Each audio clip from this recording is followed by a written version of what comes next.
Now we will begin at the smallest levels of organizations, atoms and elements. Matter is anything that has mass and takes up space. Everything you interact with daily is made of matter. Notice I said mass and not weight. Your weight changes depending on gravity. You weigh less on the moon. But your mass never changes.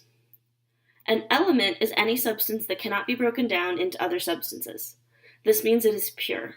It's made up of only itself. In the picture along the bottom, you can see two elements, sodium, which is a solid metal, and in the center is chlorine, which is a toxic gas. There are 92 naturally occurring elements, and scientists have made many synthetic ones. A compound is made up of two or more different elements in a fixed ratio. Sodium chloride, or table salt, is a compound. It is made of one sodium for every one chlorine molecule. New properties emerge when we increase the level of organization from element to compound.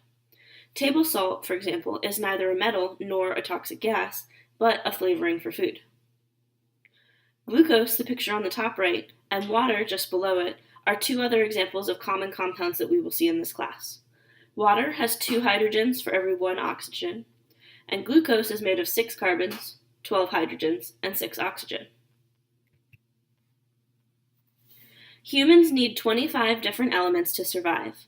99% of your body mass is made up of oxygen, carbon, hydrogen, and nitrogen. In the image, these 4 fill up almost the entire man, except from the ankle down. Phosphorus, potassium, sulfur, sodium, chlorine, and magnesium together only make up less than 1% of your body mass. The smallest group of elements by mass are the trace elements. What does the word trace mean here? It means very small. The trace elements together only make up less than 0.01% of your body mass. But this doesn't mean that they aren't important.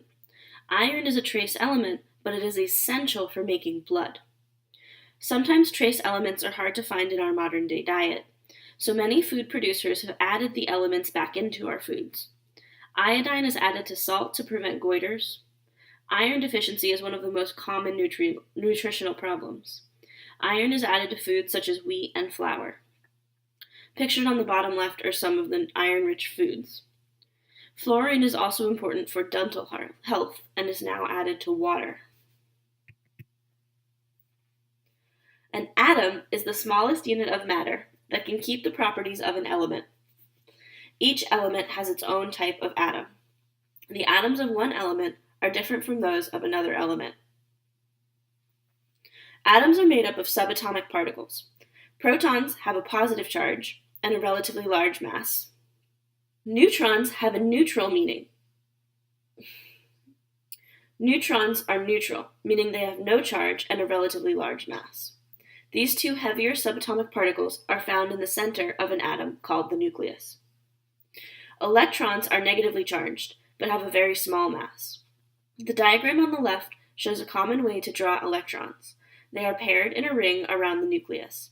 This is a helpful representation when we start looking at how electrons move between atoms during bonding. The picture on the right shows the electrons as a cloud. These particles move very quickly around the central nucleus, so we can't really pinpoint their locations at any one time. The nucleus in the center is positively charged because of the protons.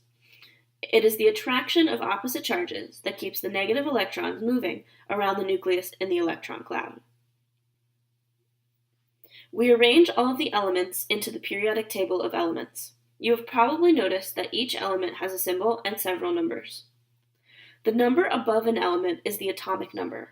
This is how many protons this element has. The number of protons determines which element it is.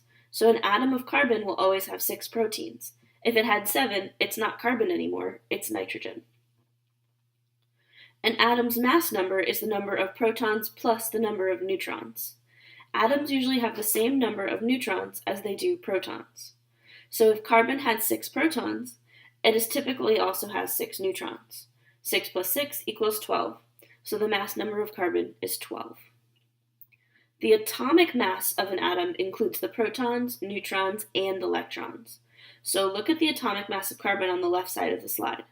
It's 12.011.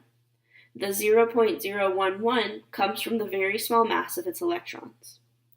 Most of the time in class, I will use the mass number and the atomic number interchangeably because they're almost equal. Isotopes are different versions of the same element that have different numbers of neutrons. But since they are the same element, that means that they have the same number of protons.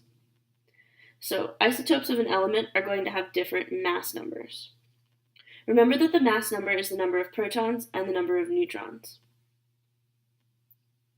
We typically use the mass number when talking about the different isotopes of an element.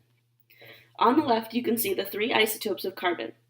Normally, carbon has 6 protons and 6 neutrons, so the typical mass number of carbon is 12. Carbon-12 is on the far left, and it makes up 98.9% of all carbon atoms. The other 2 isotopes have different number of neutrons. Carbon-13 has 7 neutrons and 6 protons for a mass number of 13, and carbon-14 has 8 neutrons and 6 protons for a mass number of 14. Carbon-13 and carbon-14 are rare and don't make up much of the naturally occurring carbon atoms. One of the reasons the heavier isotopes are not very common is because they tend to be unstable. The nucleus decays. When the nucleus decays and gives off particles and energy, the isotope is called radioactive. Radioactive isotopes are used by the body the same way as the regular atoms, but they are easily detected by medical instruments. Biologists use radioactive atoms as tracers to follow the location of molecules during experiments. We can also tag chemicals that accumulate in the body. These can be used in medicine. Alzheimer's, which causes a person to lose memory and the ability to think, is devastating. Radioactive tracers can be used for early detection of the disease to hopefully slow down its progression and give the patient a longer lasting memory.